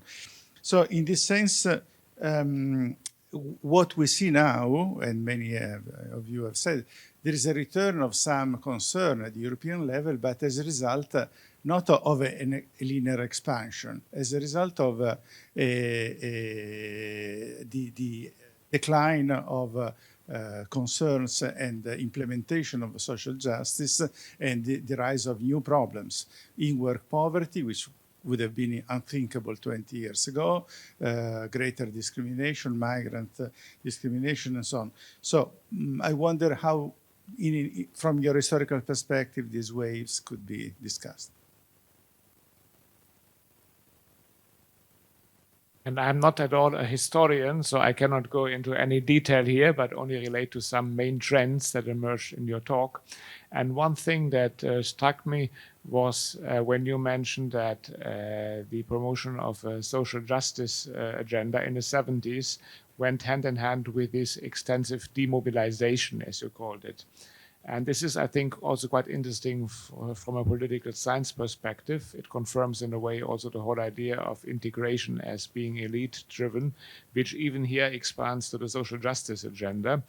And probably this was not even a lack of will of the elites, but simply the impossibility to make the social justice agenda more popular in these years, also for the reasons that you mentioned, that this was simply deeply ingrained in national constitutions and in national welfare states. Still, one could ask why or what explains this absence of social mobilizations in relation to social justice, except for common agriculture, I think you mentioned, and how has this changed? And then I would have a general question, which is the relationship between social justice and solidarity. Because what I noticed more recently is that there's a lot of emphasis on solidarity, maybe even more than on social justice. Solidarity has now entered also the treaties as a principle. It is defined in different forms, solidarity between states, solidarity between citizens, or they talk also of international solidarity. So I wonder, how does this relate to social justice? Are there overlaps in these notions? Or does this indicate maybe also a shift of agenda? Does solidarity mean something different? Is it maybe the case that social justice is something that is more mandatory, whereas solidarity is something that is more optional? solidarity is also not necessarily linked to or is not necessarily aimed at overcoming injustices. It might rather be a form of accepting injustices or taking them for granted. So is there a new trend from social justice to solidarity? I have a question. We don't have time. Please, you have a question? Go ahead. I want to give the space first to those who are in presence.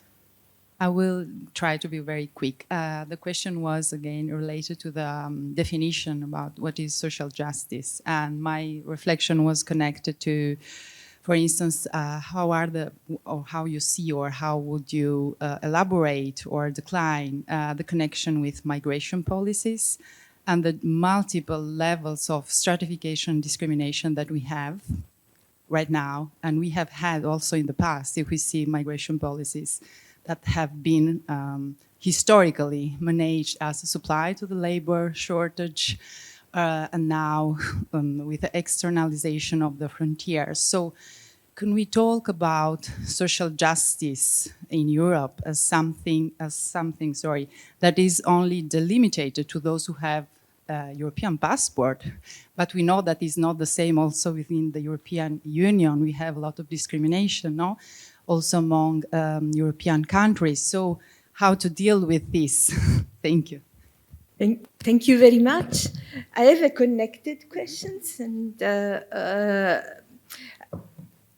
have a different type of notion of conceptualizations than the lawyers, but I have a similar concern as Loïc, which is social justice as you presented, saying that you don't want to go into a normative definitions, remain a sort of empty signifier. So everything could be connected.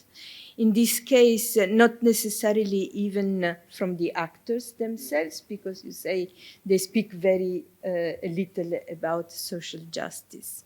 So what is the role of the observer? I think you have done a very interesting work in presenting different type of decisions that could have been connected with the cheese in your metaphors.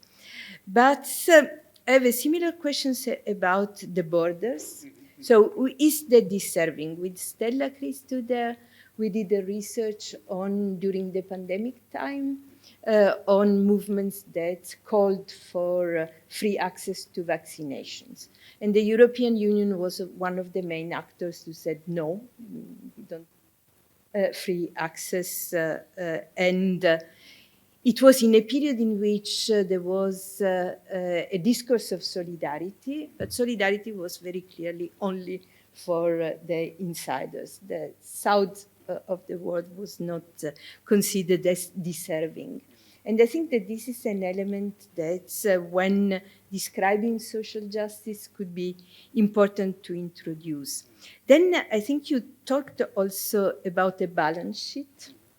And one of the elements that we observed, especially in recent time, is the fact that the European Union has introduced discourses on social justice, but has also reduced a lot the capacity of national countries to provide for this social justice. So the austerity crisis is a moment in which the European Union is, according to several research, actively producing injustice in Greece or in Spain through austerity policies.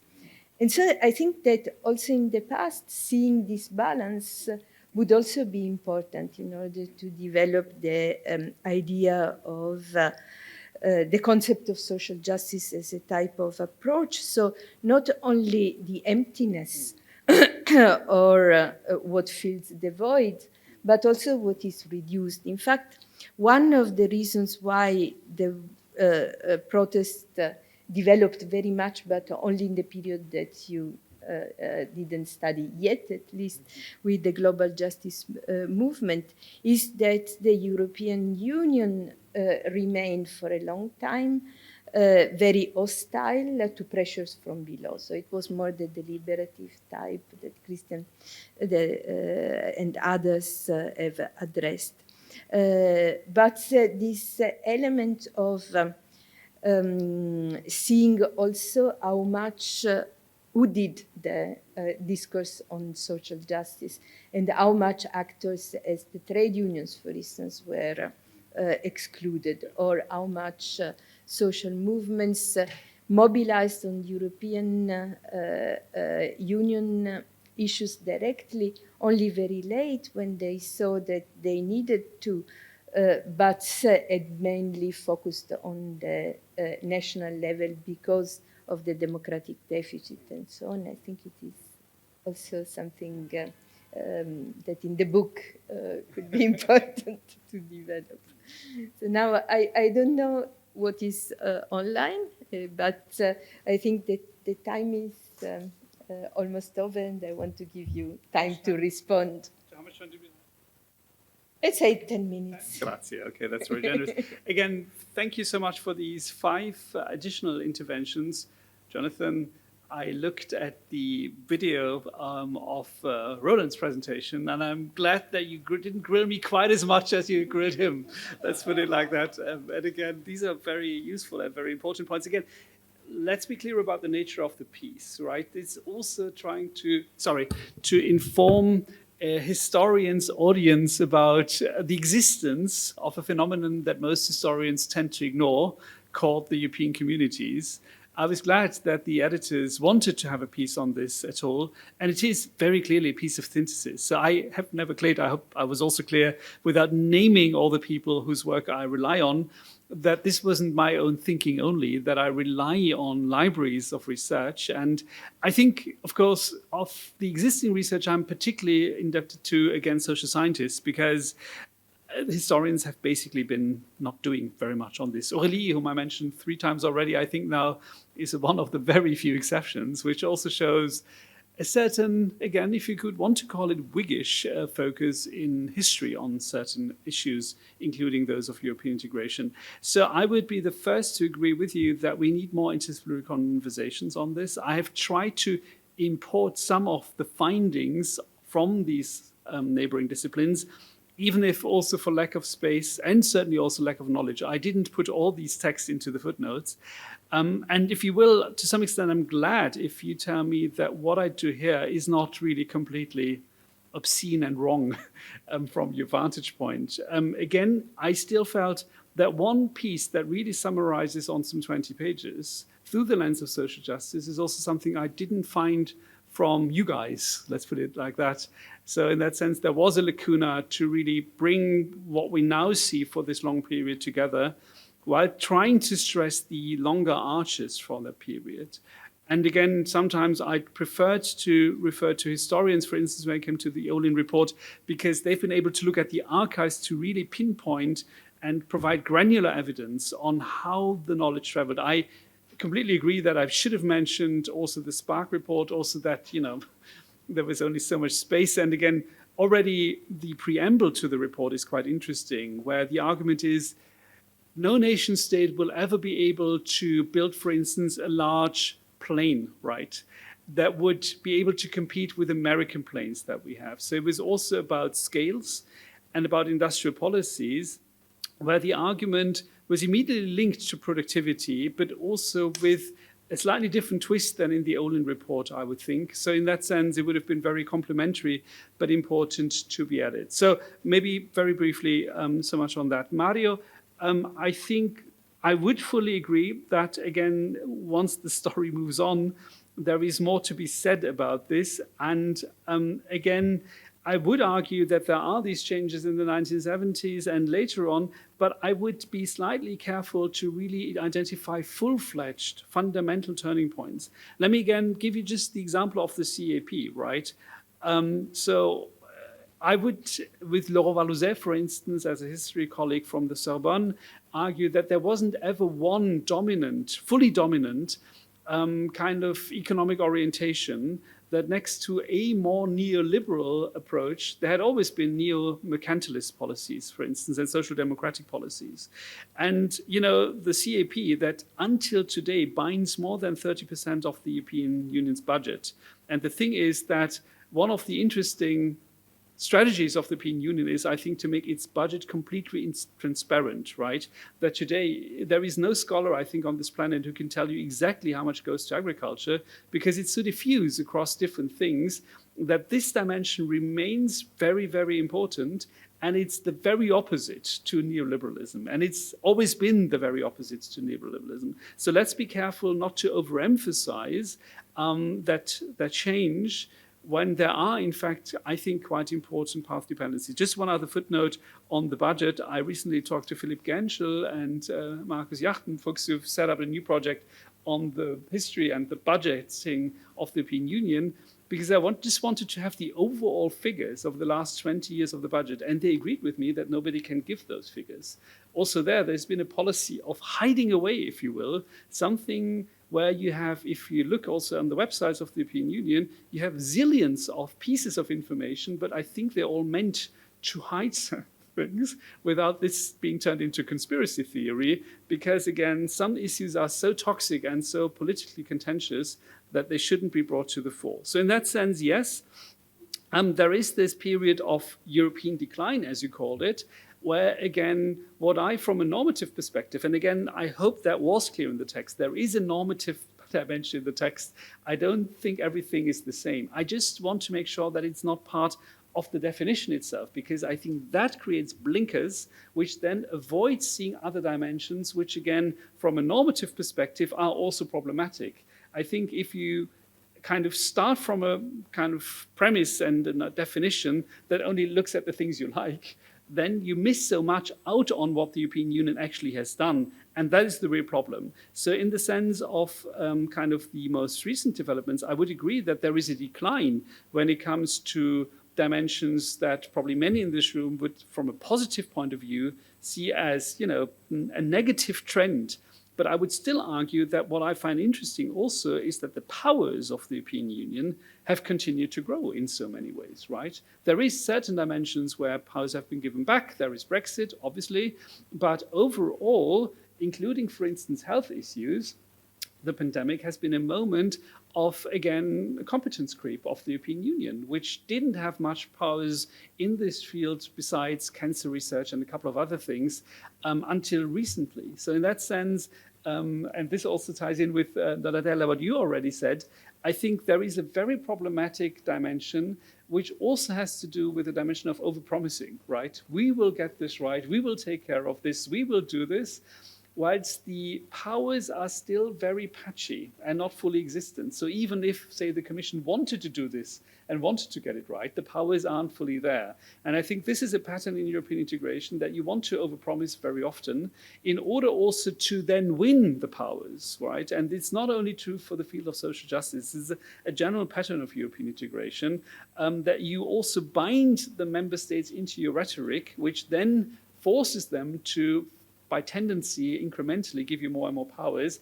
But it's a wild bet. And sometimes it does work and sometimes completely backfires. And I think this is also what we see now, where more and more people take to the streets because they feel very frustrated by these big grand words and what they then see as effects, which is so little or sometimes even really problematic in the sense of disenfranchising them even further. On your question, sorry, I didn't get your name.